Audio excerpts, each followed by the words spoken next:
Քրիստոսից առաջ 68 թվականի սեպտեմբերին տեղի ունեցած Արարածանի ճակատամարտում հայկական զորքը ջախջախիչ պարտության մատնեց հռոմեական զորավար Լուկուլոսին։ Դա ոչ միայն հաղթանակ էր, այլև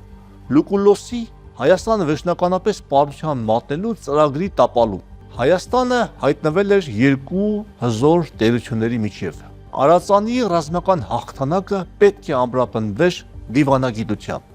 Տիգրանը նախ ճնշեց իր արկածախնդիր որդու խռովությունը։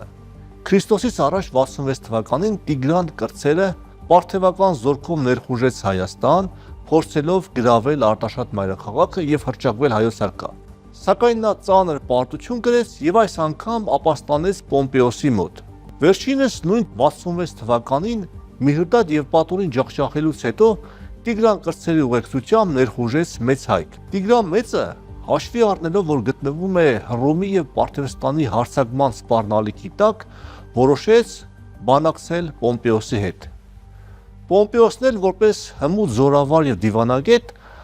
նախընտրեց գործ ունենալ իր նման հասուն պետական եւ ռազմական գործիչ Տիգրան Մեծի, այլ ոչ թե նրա արկածախնդիր որդու հետ։ Քրիստոսից առաջ 66 թվականին Արտաշատում Պոմպեոսի հետ կնքվեց հարթության պայմանագիր, որով Հայաստանը թեև հրաժարվեց նվաճված երկրների մեծ մասից, վճարեց հսկայական ռազմատուկանք, բայց պահպանեց իր ամբողջականությունը եւ անկախությունը։